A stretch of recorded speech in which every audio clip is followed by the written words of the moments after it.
I would not have gone to art school if it wasn't for you. I wouldn't have started designer consulting co-op Now you're gonna make me cry. if it wasn't for you. Well, I'm glad I'm here. I'm glad I'm your mom. I'm glad that I inspired you to be the person, you knew you were gonna be,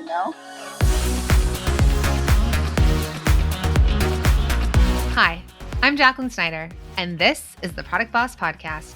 I've helped launch and grow thousands of product-based businesses, even one of my own. And over the last 20 years, I've seen behind the scenes of businesses just like yours.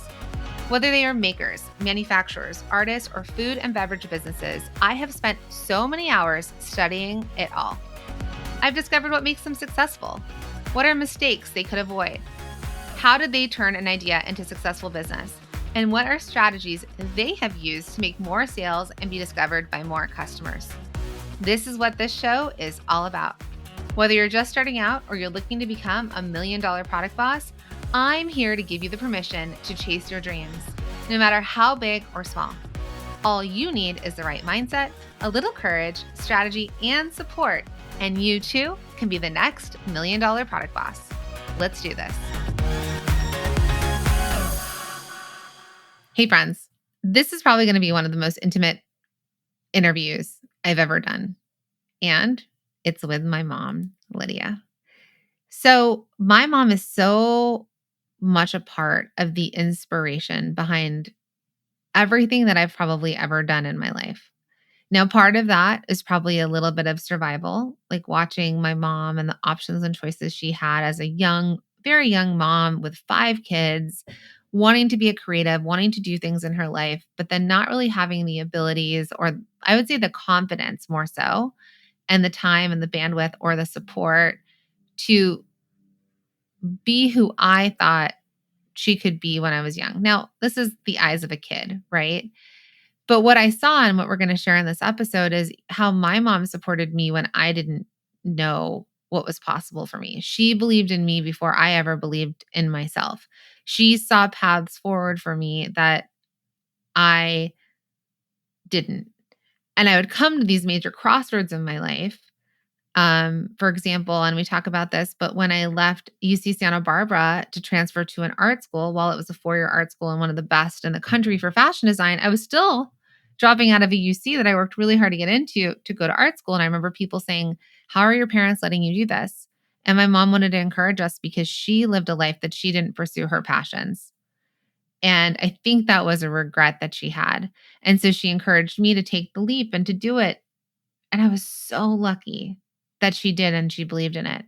She was the person who believed in me when I decided to start my first business, designer consulting co-op, when I had left working as a designer in full time. I was interviewing at jobs. I remember her even driving with me to some of my interviews.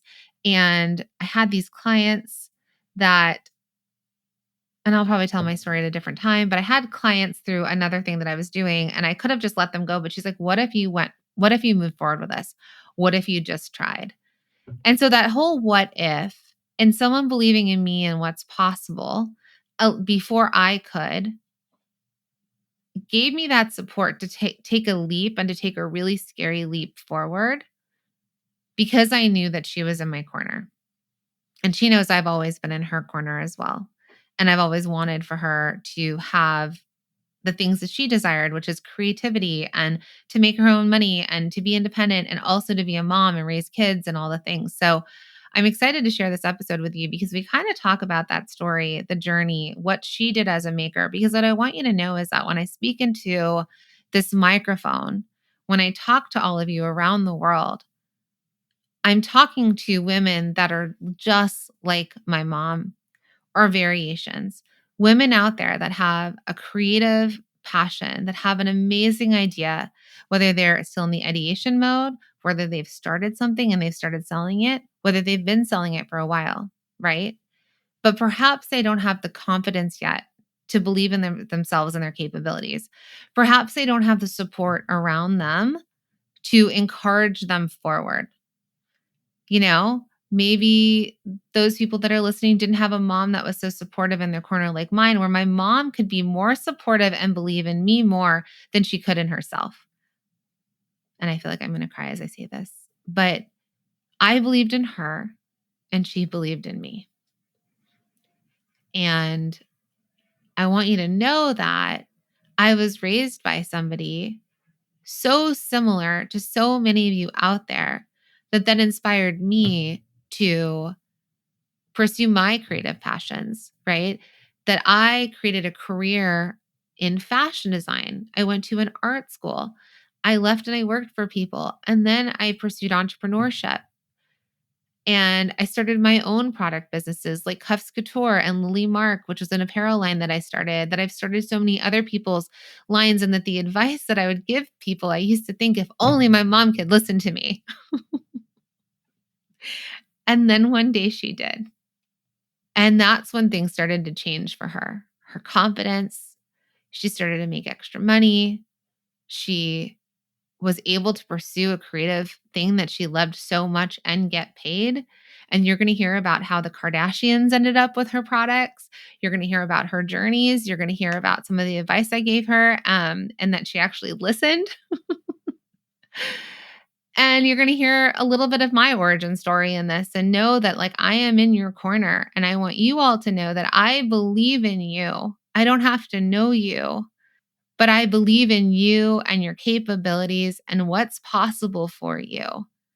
And I will continue to believe in each and every one of you until you believe in yourself, until you know what's possible, or until at least you step forward and do things scared, because I'm right here in your corner. So I'm excited to share this episode with all of you, and let's jump in. Do you know what time it is, Product Boss? It is sweater weather. It's football season. It's Q4. It's the busiest time of year for our product bosses. And this is the home stretch, my friends. It's time to close out another year strong and prep for the next year of revenue. So to bring in more business this Q4 and beyond, you are going to need sales software that's going to help you score. And the top tools are all inside the new HubSpot Sales Hub. With customizable prospecting workspace, smart deal management suite, and AI-powered apps, you can take total control of your operation to generate more leads and land more sales. The AI-powered ChatSpot speeds up your day-to-day tasks with simple chat solutions, while AI Assistant cranks out copy, outlines, and out-of-the-box ideas. They're cleverly designed to accelerate your workflow and baked right inside of your CRM. And when you pair Sales Hub with other hubs and HubSpot Smart CRM, your team will be on the same page across the entire customer journey. Leads won't slip through the cracks, and data is connected across marketing, sales, and operations, so you can better measure your impact on the bottom line. Stop sticking to the same old strategies and start closing more deals, because the best time to score is Q4. Make the switch to HubSpot Sales Hub at hubspot.com/sales. Hey everybody, I have a really special podcast episode for you today at The Product Boss. And so I'm Jacqueline Snyder, as you know, your host of The Product Boss. And my super special guest, like probably the most special guest I've ever had, is my mom, Lydia Brodsky. Hi, Mom. Hi. Hi, daughter. Hi, Jacqueline. I'm so nervous to be on, but I'm so excited that you're on because you are actually the original Product Boss. Like you were the inspiration of the Product Boss. So I thought that it would be great to kind of bring you on the show and talk to you a little bit about it because, you know, if you've been following the show for a while or you've been listening to the podcast, you know I often talk about the fact that I believe, especially for women, if we have the ability to make our own money, to be independent, we also can choose the lives that we want, right? And so you were my inspiration for that. So thank you for being my inspiration. Thank you for having me on today. I'm glad I was your inspiration, and look what you've created. An amazing Product Boss business. Thanks, Mom. Yes. All right. So I wanted to kind of just jump in and just give a little bit of background. So I'm the oldest of 5 kids. Correct. You've had 5 children. I have. Congratulations. I'm not Thank sure you. how you did it. I did it. Somehow I did it. Yes. Yeah. So I kind of want to go back to thinking about sort of like your origin story. So a lot of everybody knows that I'm first generation American and you came over from London, England, and you were creative as a young person, right? Right. Right. So I'll go back and say that so much of my story is based off of you always being in support of me. Right. And I say that because I know when I was growing up, you were the mom of 5 kids and you were not in a very great marriage, and you decided you couldn't leave the marriage, right? Because you weren't making money. I'm just digging right in here. But as I was growing up, I was trying to figure out, what do I do? How do I make my own money? What college do I go to? All that. And I'll say that you were the first person that believed in me and was able to kind of like step in and help me make decisions that weren't typical. And one of those is that I got into a 4-year college, and my first year into this UC school, I said, "Hey, Mom, I think I want to leave and drop out of this college and go to art school," which was a 4-year degree. Right. But I said I wanted to go to art school. Right. So I remember you having some friends that were maybe at that school and Yeah. you wanted to pursue the same path maybe they were doing. yeah, Right. And I said, go for it. Yeah. And so I think that's one of the things that I remember my friends would say, like, your parents are letting you drop out of a UC to go to art school. And it was Otis College of Art and Design. It was a top school for fashion design. But let's just dig into that a little bit and sort of like your support of me and saying, like, yeah, go follow your passions. Right. I guess because where I came from, growing up in England and not having like the knowledge of all the choices that maybe I could have had if my parents had like gave me some ideas of what passion I should follow, because I was very creative. I thought like because I was very creative that you now deciding you wanted to go to like maybe an art school, why not, Yeah. Go for it. You have it in you, so go, Because it wasn't that your parents ever said you shouldn't go to art school. You just kind of went more of a typical way, They would you didn't say? encourage it. They didn't, I just felt like every one of my friends became, at that time, secretaries, shorthand typists was back in the day. And my mother had done that. And so I just wanted to be like my mother, like do what she was doing. No one said to me, like, are you crazy? That's something you shouldn't be doing. You should go to art school. It was never presented to me like that. But everybody in my class was doing that. So that seemed to be the right thing to do. Right. Which I hated because it wasn't the right thing for me. Right. Because I'm creative. So I should have gone to art school. So when you wanted to go to art school, go for it, Right. Right? Yeah. So I think, and I would say that was probably one of the first like encouraging bits of what other people would say was normal, and that you used kind of from your experience that you were like, go to art school, like pursue your passion. Right, your passion. You're good at it. You from a very young age you were like painting and drawing, and I could see you had it in you. Not everybody could sit down and paint a portrait or somebody, and Yeah. you could. So you had it in you. So What why would not? you say like you had in you growing up? Like what was your? Because I think you and I have always differed in our creativity. Right. What would you do as a kid? Just going to school in London at that time. As a girl, they put the girls in sewing classes and domestic science, which was cookery schools, and the boys went to woodworking, right? And I really enjoyed the sewing classes. And I think from that experience of the school offering sewing classes, I remember making my first rag doll, and I wanted to make her doll's clothes. So I believe my mother got me a sewing machine. And that's how I ended up with a sewing machine. No one taught me how to use it. I had to figure it out myself. And from that moment on, that's what I enjoy to do, is sewing and creating. Okay, so because I remember when I was in I was in art school, but then we went in the fashion program, and they were teaching us pattern making and sample sewing and all the things for fashion. And I would look at you sewing things together. I was like, who taught you how to make patterns? Nobody. No, and they still don't teach me. I just figure it out myself. Yeah, which I love, right? Like as a creative. Right. And you did it all before Pinterest and Etsy. Right. There was nothing like that. And actually, when you were born, then I got really more creative, You were my first child, and I made you pretty clothing. I like to decorate on items, so I used to buy a sweatshirt and paint it and decorate it, and then maybe attach some fabric to make it into a dress, and took your socks and added kind of trim to it. That's what you did that? Yeah. Oh yeah, because I'd have these like cute socks that are like so 1980s with the fold over, and you would put there was ribbons around it. I mean, I could go out and buy you a dress, but I just enjoyed making it. as you call me, a maker, As you call me. I'm a maker. A maker. I am a maker. Well, you are, right? I love to make, Yeah. I mean, I don't get satisfaction if I was just to go buy it. I like to make it, like Yeah. to create. I'm still making, Yeah. We're always like, we just threw like a first birthday party Right. and I would be like, well, go order it on Amazon. And you're like, No, I'm going to I'm make it. gonna make the banners. I'm gonna make the gifts. I'm gonna make the Halloween costumes. I'm just gonna make everything that you need, Yeah.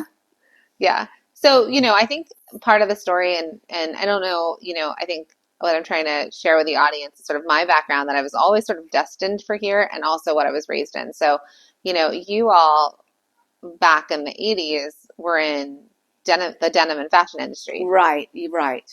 We definitely were in the garment industry, but that didn't excite me so much to be to sell the items, Yeah.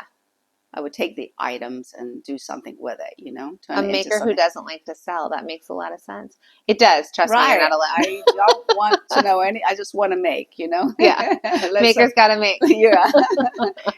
Let somebody else do all the paperwork, Yeah. So, because I remember growing up, so my dad had manufactured denim. Right. And then you all had different retail stores downtown LA. Right. And you would sell to people in these stores. Right, exactly. It's in the I guess in the 80s it's really hot. Jeans, Jordache jeans, Sassoon jeans, all those Chemin de Fer jeans, all those companies. It's all about the pocket, the back pocket with all the embroidery. That was the business back then, Yeah.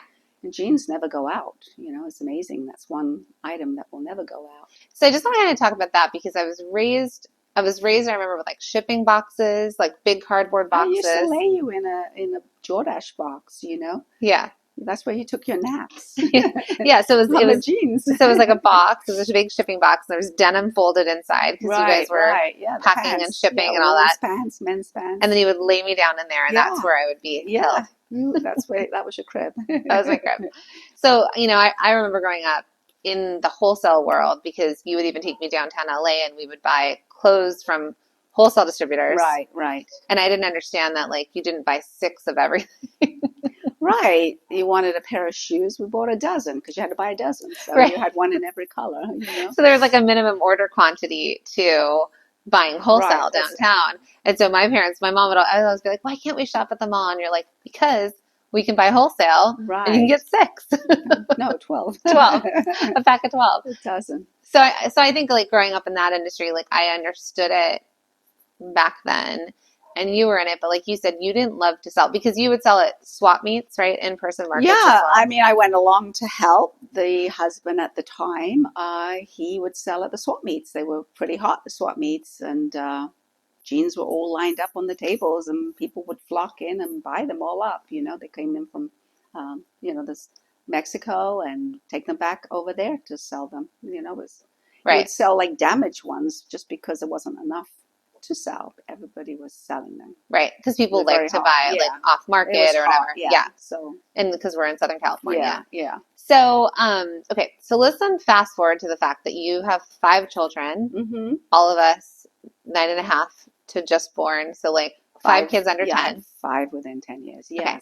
But you always made things. So I always made things. I made before you were born, I made your cribs.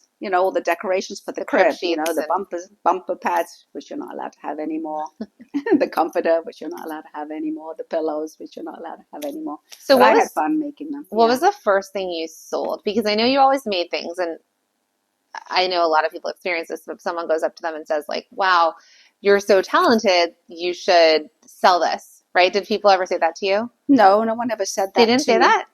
That I should sell. I mean, I made hair bands. Maybe I made them as presents for your friends and stuff. I gave them as gifts. Okay. But the biggest item I did make that people started ordering from me was, I think you and your brothers at the time wanted beanbag chairs.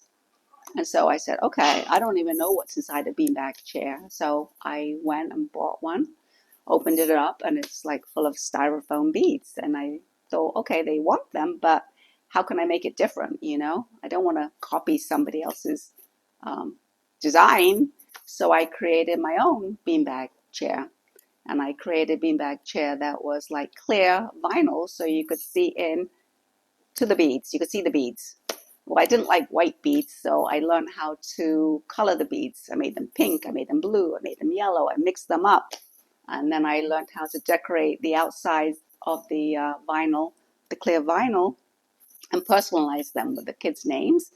And because I had 5 children and there was always someone, coming to pick up their kid from our house, they saw them, they liked them, they started ordering them. So that was really the start of my main business. So they didn't say you should sell these. They said, "Can I buy one from you?" They wanted to buy them. They loved them. It's a better conversation. Yeah, some were fabric and most of them were like clear. Right. So that was your company. It was called Sit On It. You named it. I did name it. She came up with the name. She's really good with names. So I think that was the fun thing. So what should I call them? Sit on it. Sit on it. Sit on it. Yeah. Okay, so I think part of the thing and part of my superpower is that I was raised with entrepreneurs. So, and I say this because I don't know how many families while driving in the minivan are having conversations about what to name their mom's company, right, of what she's going to sell, right? Right. So I think there was always that kind of creative back and forth of us talking and discussing and thinking about like, oh, what if I did this or what if I created that and what should I name it and where should I sell it? And people are, because I think we talked about pricing, like how do we price it? Right. How much is it? It's like I didn't understand how much do I price an item. It's very complicated because it was a unique item. Yeah. So, and was I in high school when you started it? Ms. L was in pretty much around kindergarten. So you were 10 years old probably. When you started the beanbags? Yeah. Oh, because it was Beanie Baby time. Oh yeah. So one of my beanbag chairs had little pockets around so they could put the beanies in. Yeah. Yeah. So I love that because, what you did is you saw like what's happening, what's a trend in the market, and how can I create something like you wanted, which is like your own invention. Right. But then you were like, how do I make this relevant to something that parents and kids need, which is where do you put all the Beanie Babies? Right. So it was the Beanie Baby beanbag. Right. And it was a dad chair too, so he could put his beer inside it in the pocket. Alternative marketing. Yeah. So I just remember like having this conversation. So I was definitely in high school. Yes. When it was happening. And I remember you having huge garbage cans so what was interesting is that the internet was kind of just starting. It was like AOL dial-up, right? Right. It was like do, right? And so it wasn't like you had at your fingertips, where do I find styrofoam beads and then all these. I had this Asian what's called directory book for overseas from China. So I looked through there to look for my products I needed. Yellow Pages, if anyone remembers Pages, Yellow Pages. That's all I had. I didn't have the internet. I didn't have social media. Yeah. I had to like figure it all out myself, Which I will say that you're probably one of the original people like problem solver to me because you've always problem solved something and in a creative way, and it could be from whether you're making something from to exist or like a way to get I'm trying to think of something funny at our house when I was growing up, but that like something that you did that like you would write on the light switches like on and off, and you'd write arrows like on the thing because like you were just like, this is a problem, how do I solve it, let me do the most practical thing here. Right. I think I still do that now. So what I remember seeing is that you had an idea. You're like, I have this idea. It was a product that already existed on the market. Mm-hmm. And you thought to yourself, how do I create this but improve it, like redesign it? And the quote that I always share with a lot of people is, you don't have to reinvent the wheel. You just have to redesign the wheel. And so the idea of that is kind of exactly what you did. You're like, beanbag chair, but I want to make it special. What's different? Making them clear out of vinyl, see-through, and then eventually you got to coloring the beads. And how do I make that happen? Right. And then decorating. I used to buy window clings and put them on the clear vinyl as decorations. And then I got into painting them. I wanted different images. I wanted sports balls or Disney characters or things like that. And I painted them. And then it's too much, like it's a lot of work, right, when you're doing it yourself. And then it was getting it screen printed, right? So I had to figure out each, as I grew, I had to figure it out where I should go get this all done. And then eventually bringing in flowers from China, silk flowers, and attaching them to the beanbag chair. So it was a big selection I had, Yeah. And then I was ready to put them in a store. And I carried my beanbag chair to a store. It was called Bellini's. They were in the valley, and they loved the product. And so they would fax me orders, and each beanbag chair was personalized with the child's name. So it was a lot of, I used to sew at night. You guys went to sleep. I got busy, Yeah. Yeah. So to kind of back into that, you started this, you kind of fell into it, right? You started it because you thought, I've got kids. My kids wanted them. They Yeah. want a beanbag chair. Yeah. But what if I try something else? Right. So you Wanted went it and you different. sourced like the vinyl and you did all those things and you kind of started Right. designing. And then, like you said, you had the original people, your original customers were, it's kind of word of mouth, people coming to your house, seeing them, Right. experiencing them and saying, hey, Yes. Will you make me one? will you Yes. make me one? Or well, the good thing was they might have 2 or 3 kids, so they ordered 3 at a time. Right. So it kind of went word of Yeah. mouth because Yeah. then they would buy them. Right. They would be using them and they then would someone be in else. somebody else's house. Yeah, So totally. it was really And I spreading. remember huge garbage bins, and you'd pour the beads in, and then you'd be pouring paint in, and you'd be mixing the colors. And I remember you like testing all the colors, and it was all over our house. One day they spilt into the swimming pool. There's nothing worse than styrofoam beads. Styrofoam fly everywhere. Anyway, But having it's like an oil spill. But our house kind of turned into this like huge maker studio because these were really large. They were like the size of our chairs. Right. And so I also remember, and this is sort of when I coach product people and I talk to my audience now, so much of what I saw you do is what I kind of share and experience. And so, for example, I remember you renting a U-Haul truck, you by yourself. By myself, yeah. Dragging all these like beanbags into I would drive an hour to this location where I could pick up styrofoam beads. So it was an hour away. My kids were in school, driving a U-Haul, getting them to load the truck up, driving it back. And then where do I store? The bedroom, my youngest daughter's bedroom was like, I couldn't even see her bed anymore. So I had to do something about like, where do I store these styrofoam beads? And so I bought what do you call it? Like the moving truck. Like a huge storage container. Yeah, the container. Like it was a used moving truck that didn't, was getting sold. And we just bought the container. And thank God I had a space in the back of my backyard to put it. And I used that as, storage for my styrofoam beads and to color them and everything. So when you started, did you think that this was eventually going to turn into a business? Or were you no, shocked?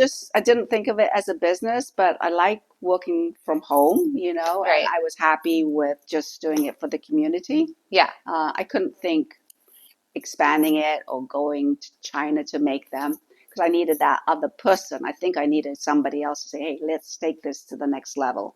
Okay. So I wasn't that person to take it to the next level. I just stayed in my little maker mode.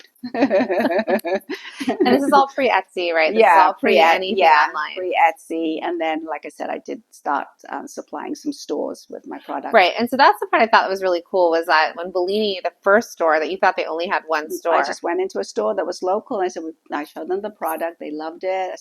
They started faxing me the orders. Yeah. And then I would get another Bellini call me. They were in Beverly Hills. I said, okay. So they wanted them now. And then another location called me, like Costa Mesa, and they used to send a truck to my house to pick up the bags when I finished them. And then another store in, I think it was Vegas, a Bellini called me. I said, how many Bellinis are there? I hadn't done that kind of investigation. Like there was 51 of them in the United States. They were a franchise, Yeah. So part of my issue, part of my childhood trauma, right, was watching how talented you were and are, and that you had this opportunity to grow it, but how you, and I think this is why I'm so passionate now, like for my audience and everyone who's listening, is kind of like you always, like I started this, you always believed in me and saw more that I could do. And I believed in you, but it was very hard for you to believe in yourself. And you were very afraid of what would happen if this business that I'm making with my own 2 hands actually blew up. It would feel like it was out of control. Would you say that's kind of accurate? I thought like every beanbag I did was so so personalized. Like what color bead did you want it? Did you want it mixed? It had the child's name on it. Everything had to be done. It was very custom. It was very custom. Yeah, it was a custom item. How do you mass produce a custom item? Right. Right. And that was scary, like to take it out of my hands to do it. Say someone came over and said, oh, I love your idea. Let's let's go and do it. Maybe it could have been done, but no one really came over and said they Right. wanted to And I help think me. I was too young because I Yeah. hadn't been through fashion school yet. But Where were you when I needed you? I mean, I was learning from you to then eventually be able to help. Right. Yeah. So I think it was this kind of like push and pull of like, wow, like you're really talented. This could be something. I think even last year, my brother, we're all like in our 30s and 40s now, was like, we should bring it back. But you were hitting this element of growth. So, and then you said, and I want to just kind of go back into this, is that you said, well, you didn't feel like you felt like you needed somebody else. Mm-hmm. So did you feel like you were only the talent, like you were talented, but you don't know how to run a business? Like, was there a lot of like insecurity around that? Yeah, I think I'm the creative one. I was that part of it, and I needed that other part. That okay, let's do this. We need to do all the, let's say the bookkeeping. Let's take it to another level, Like the business the stuff? business side. I'm not the business side, and so that's where I got stuck. Right. So my recommendation for anybody that is the maker and they really believe in their item is to go find that business person, especially now you have the internet that, all the... What if I was the business person? Now? No, not to you. Back then, yes. If you I'm were saying back then, yeah. I'm saying Or they somebody, have podcasts and yes. education now. Oh, yeah. Yeah. Definitely. I didn't have anything. There was nothing like that. Yeah. There was nobody helping a maker grow the business. I grew it as best I knew how to in my own way, but I needed that other person to step in, and say, wow, you got great product here. Let's take it to the next level. Yeah. Let me just design. That's why I am the designer, Right. I think that, and so I agree and I disagree with you. I believe I used to think I needed a business partner in my other company in Designer Consulting Co-op when it was growing. And I also felt similar. I thought, I was 26 when I started it. And as I was growing it, I just kept thinking, I don't know enough about business. If only I understood what, like you're saying, like bookkeeping, profit and loss statements, understanding taxes, hiring employees, all the business stuff feels very intimidating. And we all feel like maybe we need somebody in business to teach us that. And I remember saying this in front of one of my clients. He was a man. And I said, I wish I knew more about business. Sometimes I think I should get a business partner because they know more about business. And he goes, what are you talking about? And I was like, what do you mean?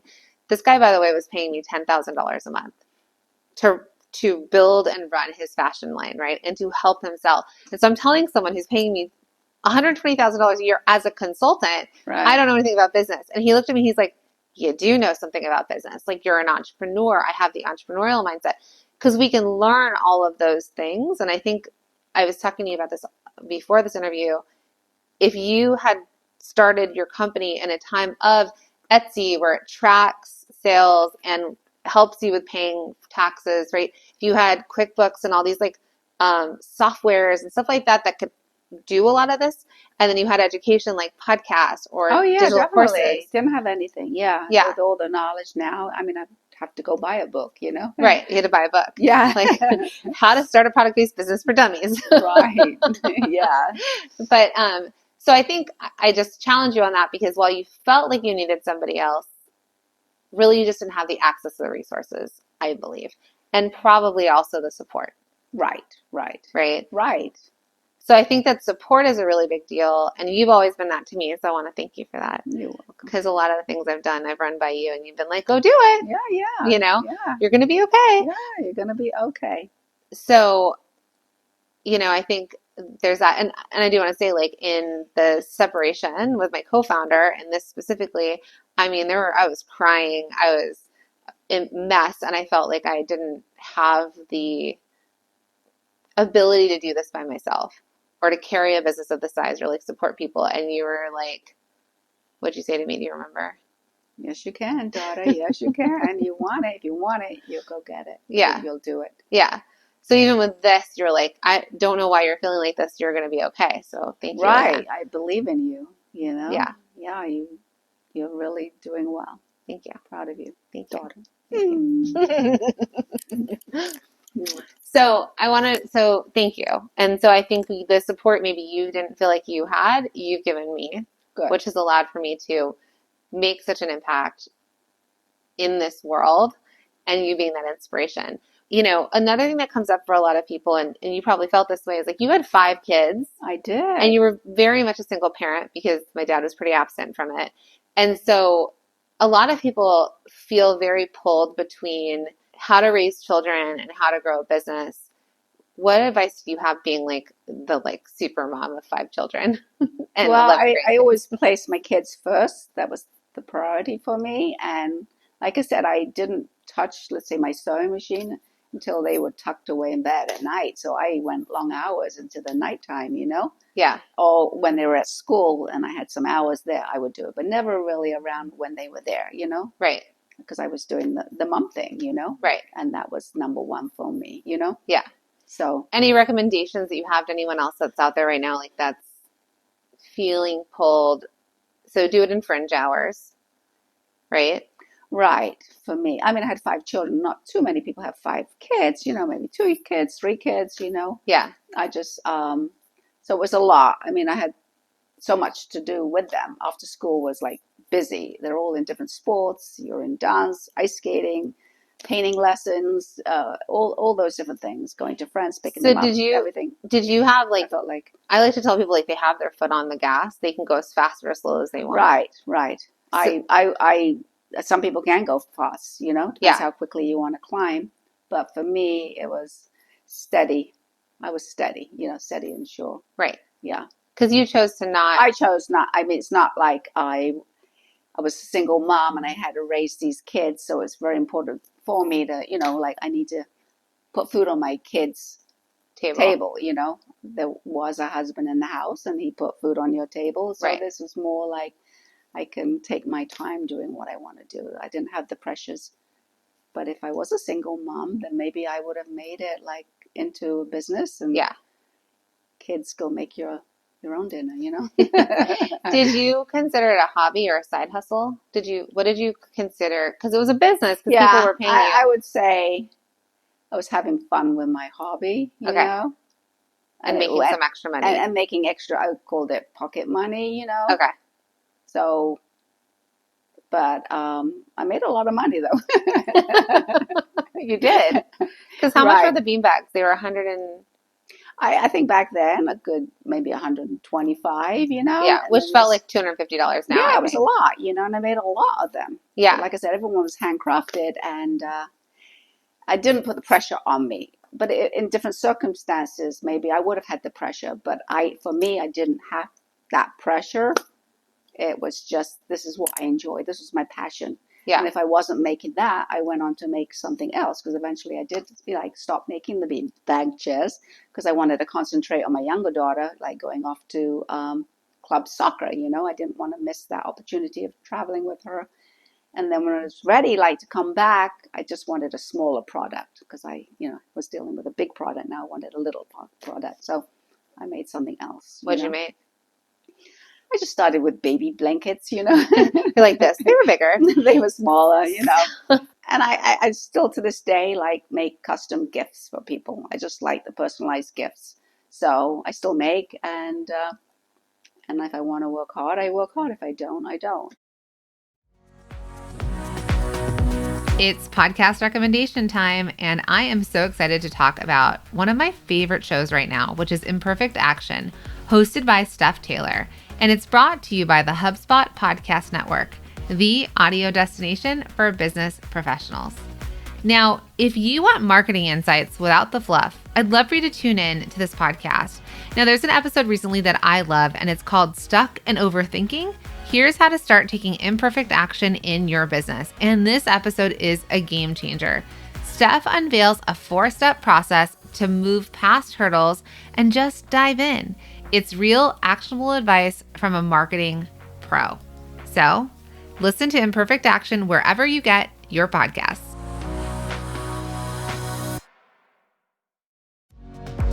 Hey, Product Boss. Okay, it's your product biz coach here, Jacqueline, and I have a treat for you. So the other day we got a message on Instagram from our friend Lolly. Now she's a product boss and she was on the hunt for an easy to use inventory management software to keep track of her raw goods and what she had ready to sell. And guess what? We had an answer for her. Not only did we have a fantastic inventory management software to refer her to, but we also had a whole treasure chest of 308 other business tools and resources to make her product-based business easier to manage and more efficient to grow. And we have it for you as well. Now picture this: packaging and printing supplies, affiliate management, website and email software, legal resources, video and photo tools. Oh my, you name it, we've got it. And here's the cherry on top. It is totally free, right? It's not going to cost you a single penny. That's right, because you can get your hands on the Product Boss's Ultimate Resource Guide absolutely free. We are on a mission to change small businesses' lives and their ability to grow around the world. And whatever we can do to help you do that, we are here for it. And so we're hoping that this resource guide is one step closer to reaching your dreams. So all you need to do is slide into our DMs on Instagram with the word guide and just send us that message and we will send you a link to download it right away. Or you can head straight to theproductboss.com/resource guide. Easy peasy. Oh, and did I mention you can also DM us guide on Instagram and voila, we'll shoot you that link right away. So my friend, don't wait another second. You can get your hands on the Ultimate Resource Guide for Product Bosses right now. Now let's jump back into the show.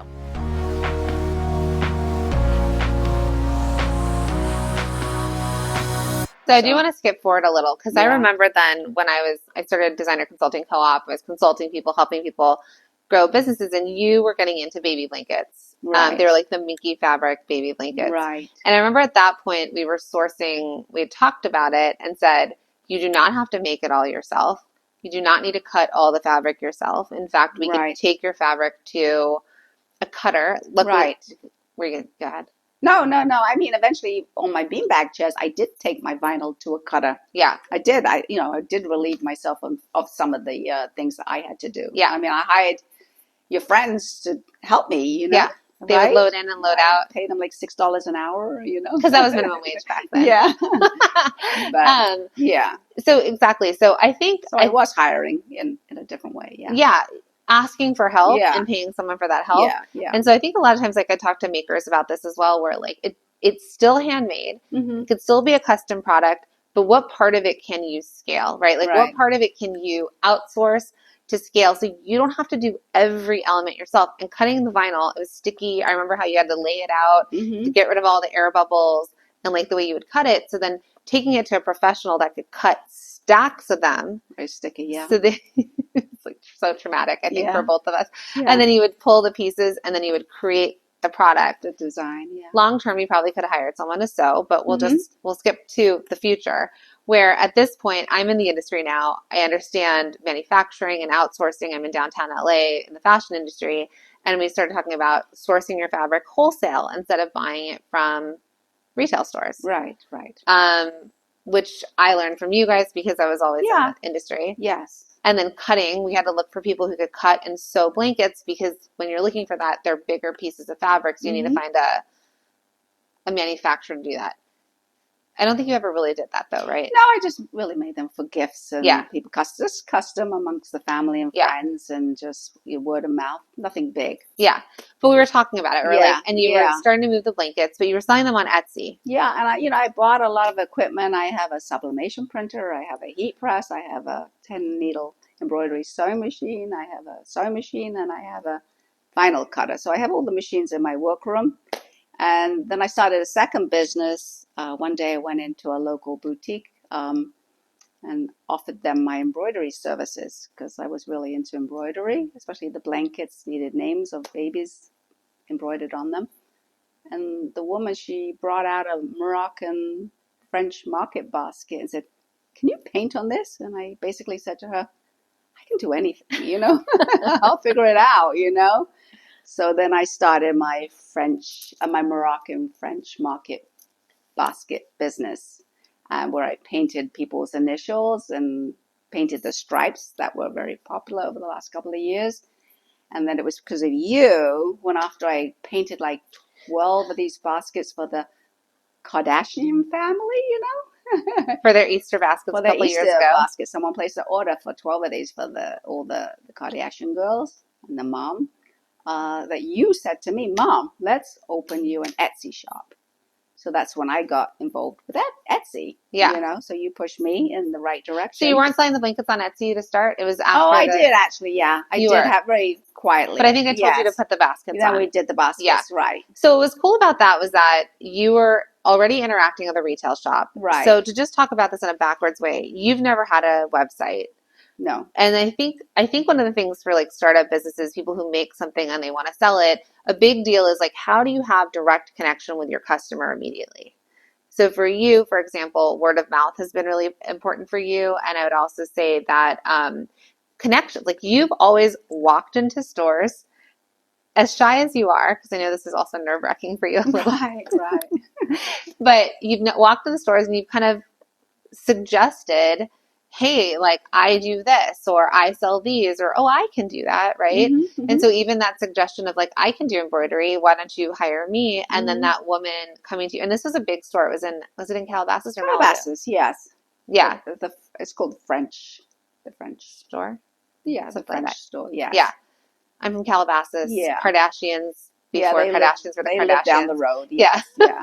That's their customer. Before they were, we've been there. But anyways, so what I want to say is like and then what was great for you is you could sell immediately because you had a retail partner. So it was like wholesale or consignment where you could bring the product to the store and it had they would buy it from you or they would have it and then they have foot traffic customers. Right. So you weren't reliant or waiting passively, let's say, on like, not passively, but you have never had to build a social media or any of that because you found the direct customer, whether the beanbag chairs, it was word of mouth. Right, word of mouth, yeah. You would do... I did shows like, street, street fairs. End of shows, I remember you doing them like at schools for like Hanukkah and boutique, Christmas shows. Yeah. Christmas boutiques. Hanukkah and then you found a retail partner. Right. So that was like the easiest way. And then I think now with the French market baskets and its happiness designs, but you had made that connection and then you thought, like you said, I can do anything. So you kind of did the same thing, right? Yeah, right.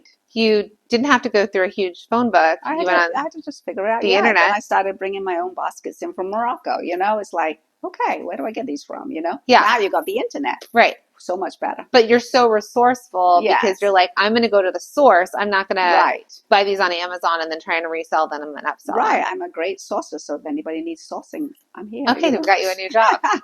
Yeah, I would do that. It's fun. I know. I'm always like, if you need a detective or someone to investigate anything, like you're so good. Like you just keep going. Right. So we opened up the Etsy shop, and do you remember the advice I gave you when you were feeling very overwhelmed by all the orders coming in because you did such a custom thing where they could pick the basket, they could pick the colors, the initials, different size baskets I had. So I like to offer an assortment, but I was really good because I just stayed to one product.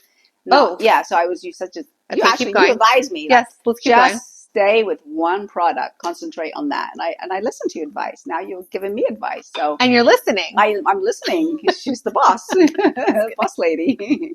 So I stayed with one product. I didn't bring anything else into it. Because you really wanted to. Like there's times where you see stuff and you're like, I want to make something. Let me add some like lining to this basket. Why make my life so complicated? Keep it simple. So I kept to that, and that was a great advice you gave me. But what about on that? So a big part that's like kind of overwhelming to people, especially with custom, especially with Etsy buyers, because they're very particular, is all the selections and choices.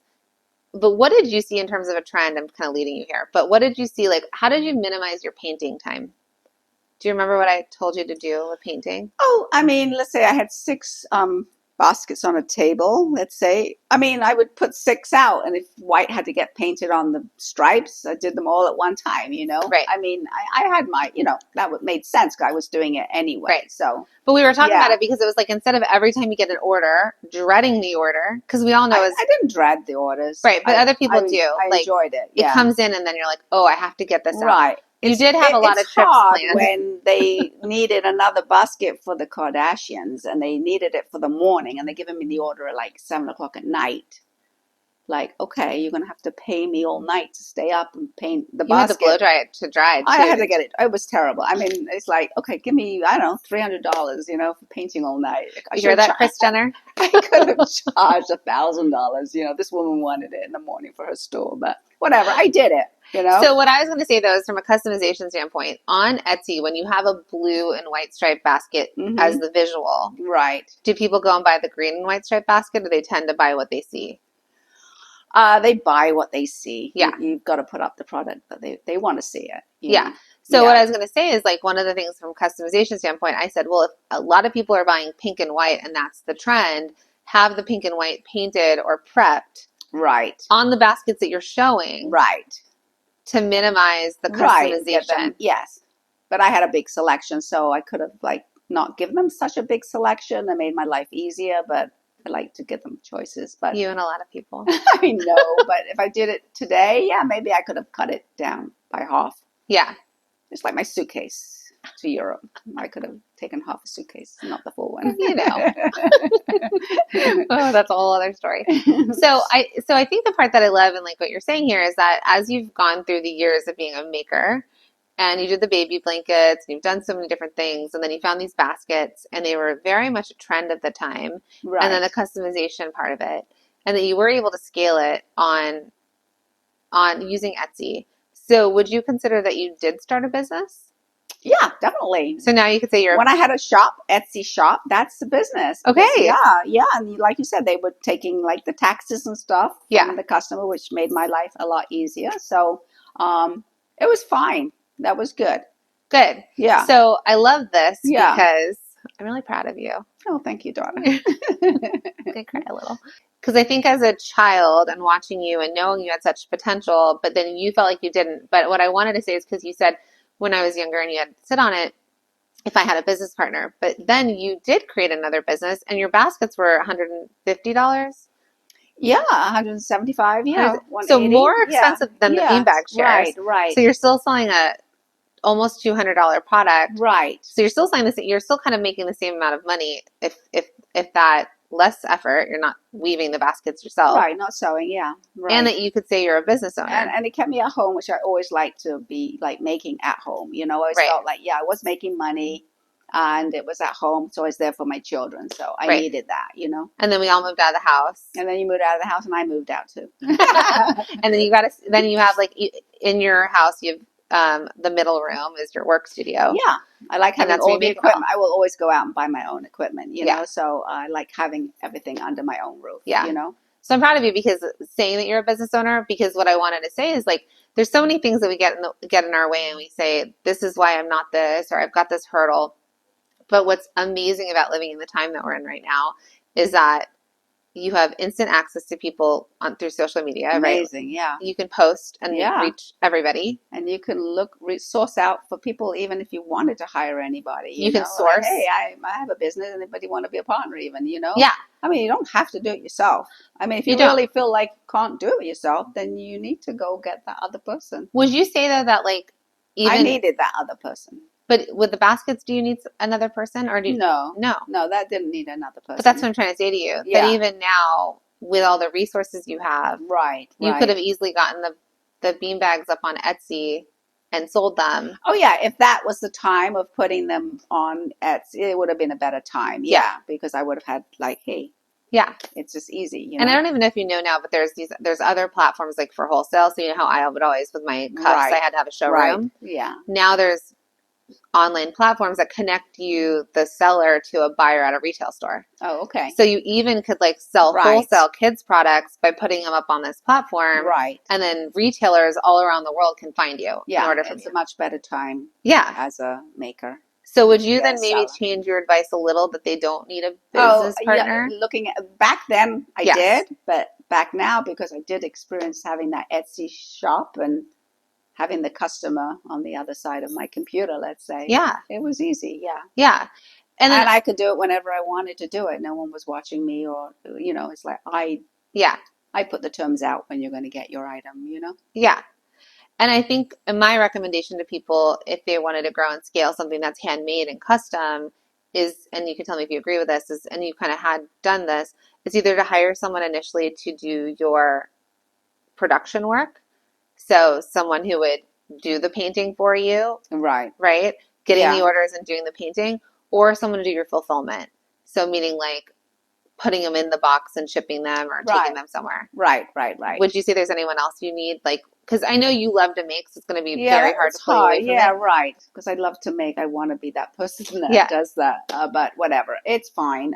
Yeah, you can definitely get you can hire those people. Definitely. Yeah. People want to work. So. And I want to say, like, I completely understand how, like, so many people come, because if they're seeing this interview, like, you're a maker that wants to make, I want to make. and you'd Yeah. actually rather make than sell. It just like fulfills me. So, Yeah. yeah. So. So I totally, I got that passion of I making. Yes. get Yeah. the maker's got to make and wanting and not necessarily wanting to sell because you prefer the process of making, but it does feel good when people start to buy and Right. and Right. And make if money. you're making to make money and you want to grow, then you definitely need to hire the Yeah.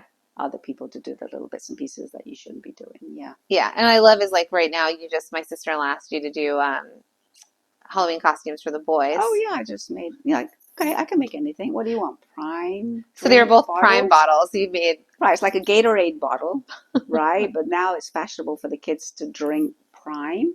It's a YouTube channel Yeah. that's very popular and it's around the world, I think, because we were in Yeah. London and the kids there are drinking Prime.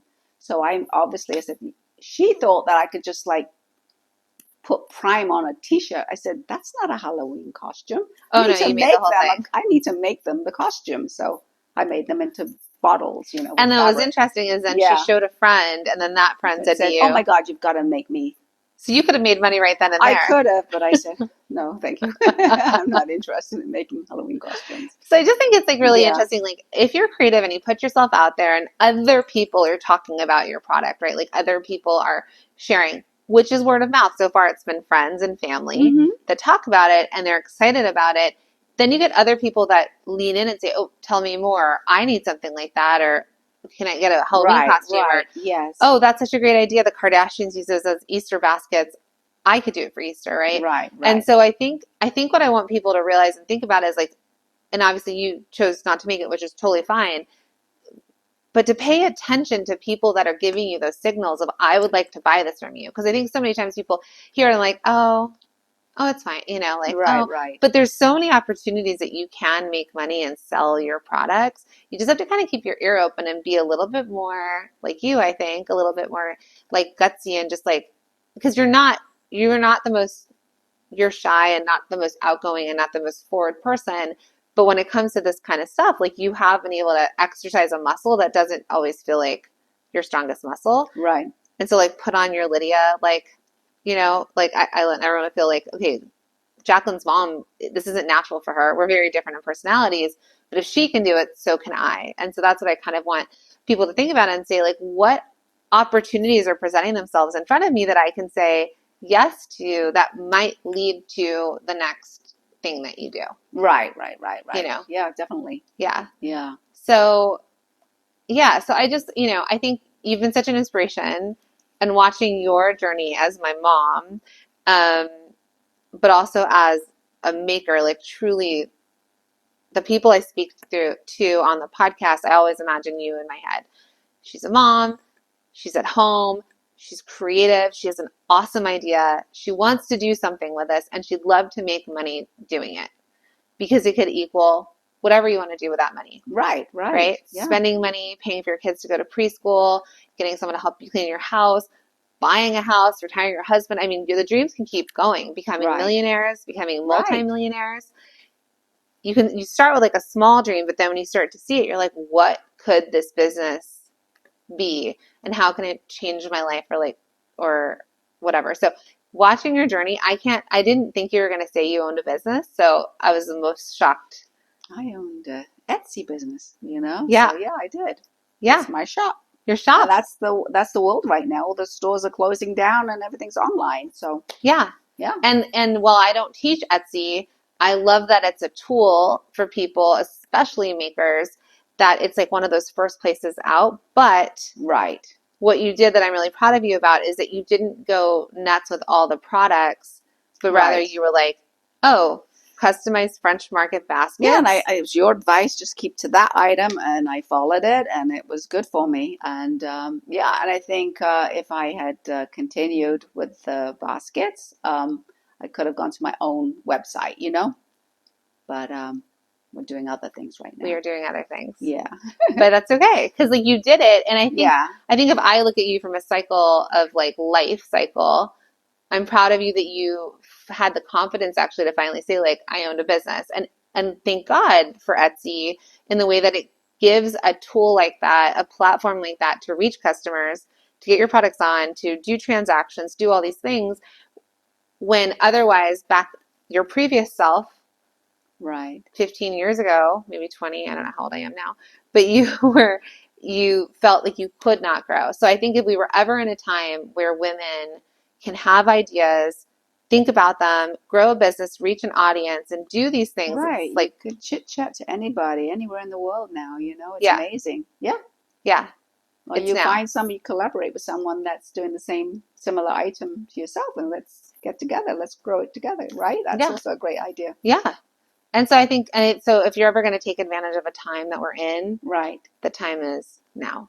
And Right. things are only going to get better. Oh yeah, everything's definitely going to get better. Yeah.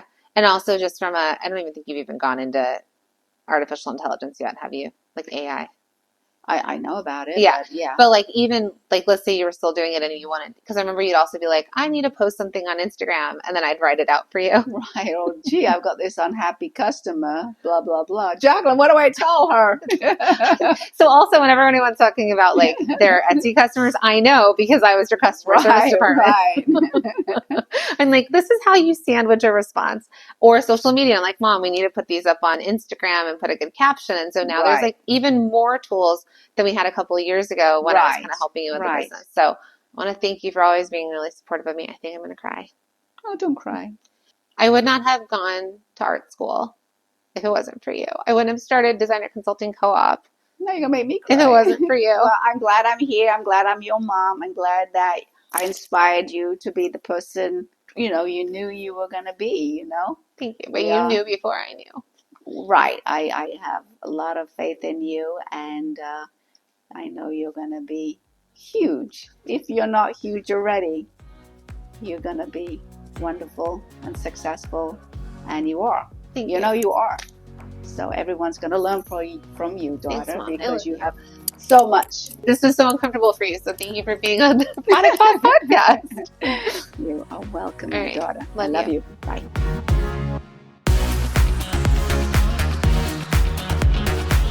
Thank you for being here and listening all the way through the Product Boss podcast. If you love our show and it has helped you in any way in your business, would you mind doing 2 things for us? Subscribe to the show so you never miss an episode, and leave us a review. Reviews help other product entrepreneurs know that this is the place to be to grow their businesses and realize that they're not alone. And we know that you all know that a 5-star and honest review helps you sell more products to more people. So you know that your reviews help us reach more listeners around the world. Remember, what we give is what we receive, and we are all about helping each other in the Product Boss community. We are all in this together. We would be so appreciative of you if you could take the time right now to subscribe, leave a review, and even share this episode on social or someone you know so we can impact more lives. And remember, subscribing means that you will get notified each time we release a new episode so you never miss a thing. You have helped us grow and climb into the top 10 of all marketing podcasts, and together we can keep climbing. Thank you, friends, and remember, there is room at the top for all of us.